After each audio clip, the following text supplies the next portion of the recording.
Bonjour à tous et à toutes, c'est Paul Dame pour vous présenter aujourd'hui un nouveau Sopar en sucette. Et donc aujourd'hui je me suis posé une question. Y a-t-il une grosse différence entre tous les œufs existants? J'imagine que oui, mais à quel point?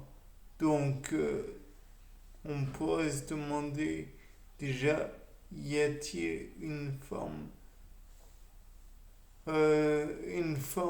bien particulière pour un œuf? Est-ce qu'ils ressemblent tous à un œuf de poule ou en plus ou moins gros? Ou est-ce que certaines espèces ont un type d'œuf particulier? Si oui, s'il existe un œuf particulier, pourquoi est-il particulier? Pourquoi pourquoi? Et donc je me dis en même temps que l'hypothèse que l'on peut émettre, c'est que tout d'abord, s'il y a une différence, c'est entre les espèces, voire entre les familles.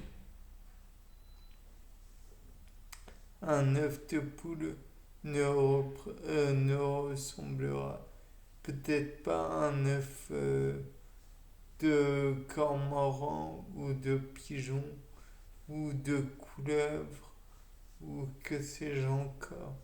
Pourtant, les oiseaux sont des ovipares, reptiles ovipares, donc de la catégorie des comment des je les avais rangés au préalable avec les dinosaures. Bon, c'est peut-être un petit peu exagéré, c'est vrai, mais le fait est que le bec de l'oiseau ressemble un petit peu, et particulièrement celui des psittaciformes, ressemble un petit peu à celui des tortues, dans certains cas du moins. De plus, on peut imaginer que l'alimentation ressemble aussi. Peut-être que certaines tortues ont besoin de ce bec, comme je viens de le dire, pour casser des graines, des noix plutôt.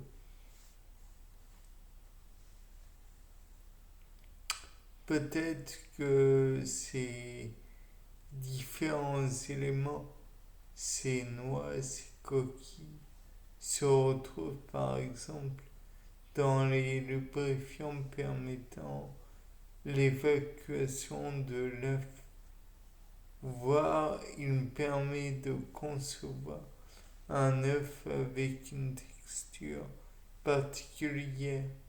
Peut-être que certains œufs d'oiseaux, de reptiles ou autres possèdent des capacités qui lui sont données par les composantes des aliments qu'ils avalent, qu'ils mangent, qu'ils consomment.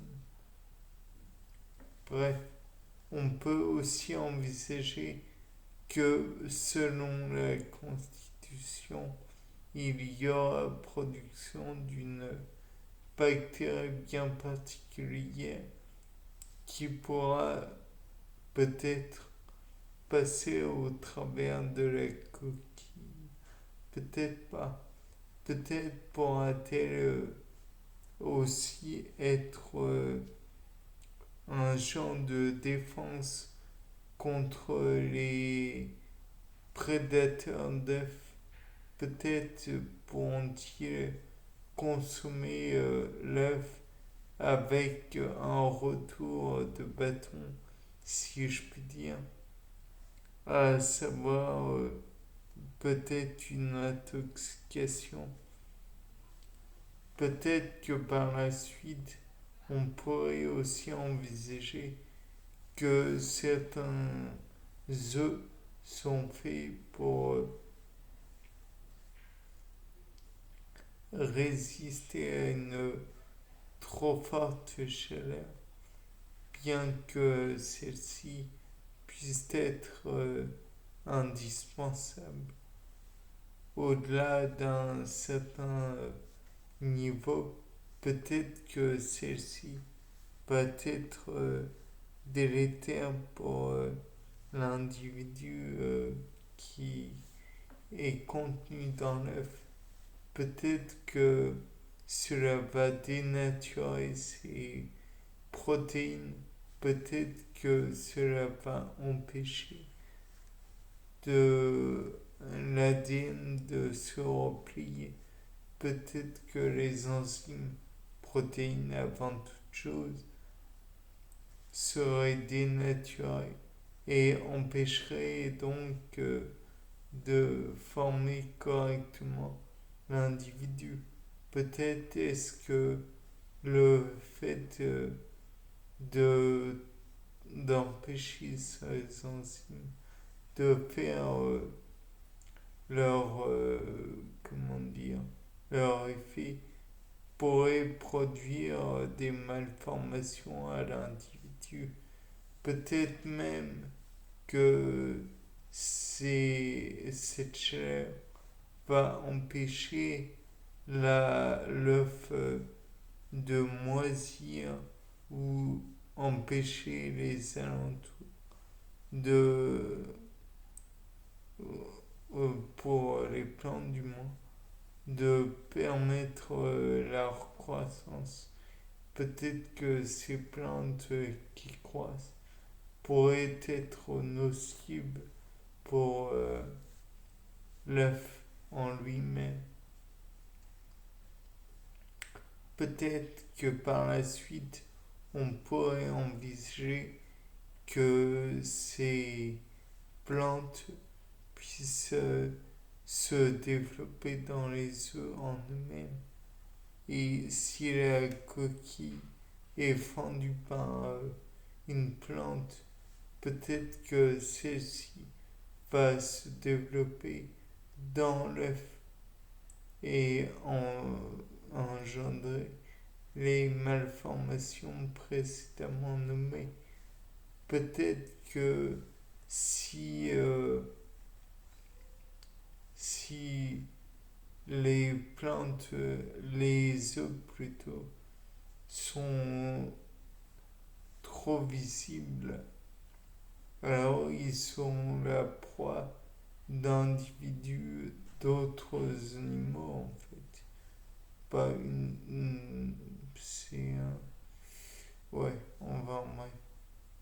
Peut-être que si on estime la croissance de l'individu, peut-être que celui-ci serait trop à l'étroit dans une coquille peut-être pas assez rigide. Tout cela demande naturellement bon nombre de recherches et je pense qu'il est utile de continuer ce sujet. D'autant que, comme je l'ai dit précédemment, les espèces ovipares sont parfois des reptiles, des dinosaures pour certains, des oiseaux,